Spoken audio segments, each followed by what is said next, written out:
Hello everyone, this is my first tutorial on YouTube and I decided to make illustration with cat illustrated with watercolors and ink pens.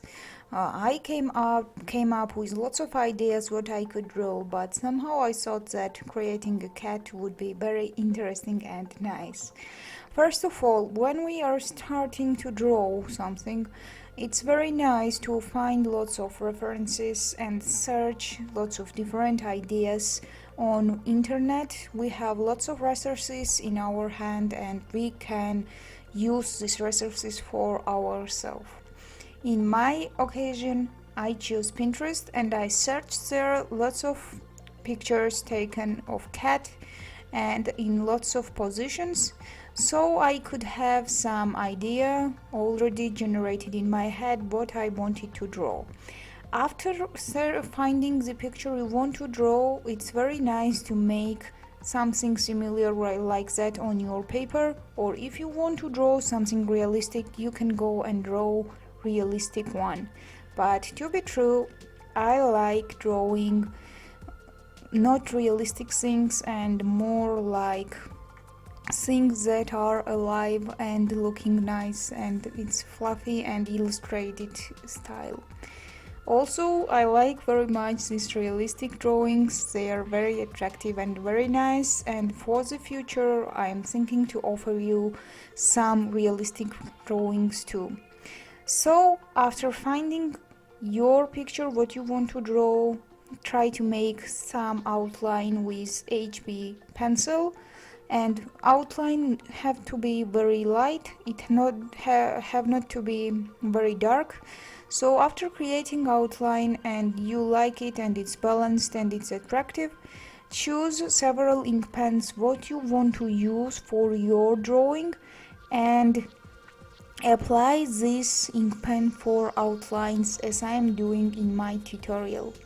In my tutorial I choose micro pen 1 and 2 and 3 sizes, because these 3 sizes makes a lots of difference, because with one number I can make lots of different strokes and lots of different patterns, and they are more little and more detailed, and as size grows and we go to this 3 size ink pen, it makes more bigger things. So if you want to illustrate something bigger and don't want to go in details, use a bit bigger size ink pen. I like using Sakura ink pens. They are very nice and high quality, and I think every illustrator uses it. So after outlining and putting patterns, I'm going to fill it and make it more detailed, and we are going on steps making our artwork more and more detailed.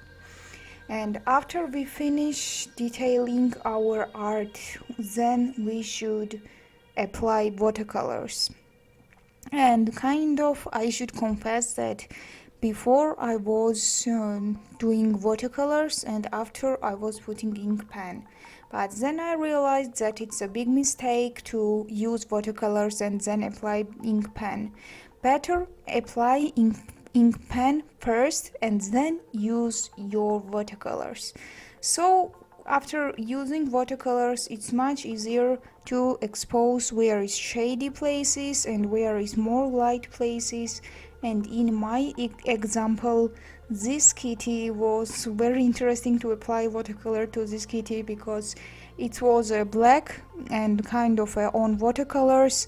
To use a black watercolor you have to be very careful, because using this kind of watercolor can darken your artwork, so you should use right amount of water to apply this black watercolor to your painting. So be a bit careful with applying black watercolors to your paintings.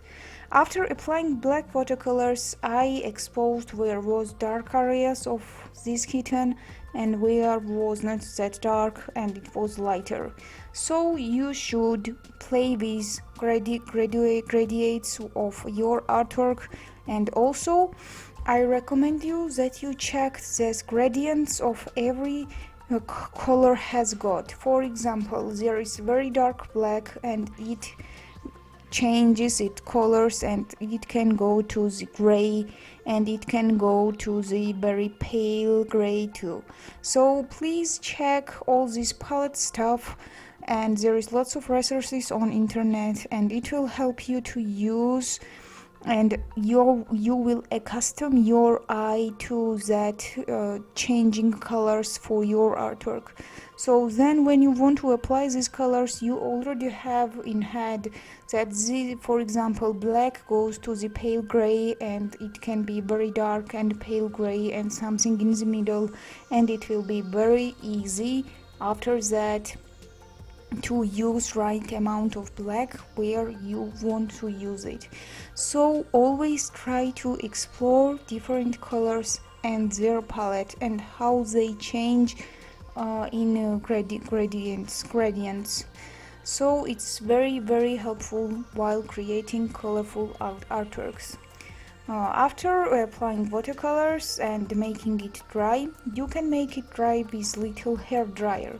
I never thought that hair dryer would be so nice, but in this case with watercolors, hair dryer helped me a lot, because I should confess, in my childhood when I was young and when I was a kid and I was creating these watercolor paintings, I suffered while I will make it dry, and I waited for hours, and then it was still not dry, it has still problem, and it was so confusing. So for now, as I get old, I found a very nice way to solve this problem, and I used my hair dryer for drying this illustration, and it's kind of very nice and it's fast. So let's continue with our topic. After applying watercolors, we are making it dry, and then try to go a bit more deep in details in those areas where you think there are a bit more shades or there are pale things. So expose those areas where you think there are most shades or they change on more different shades. So try to expose those areas and settle your artwork.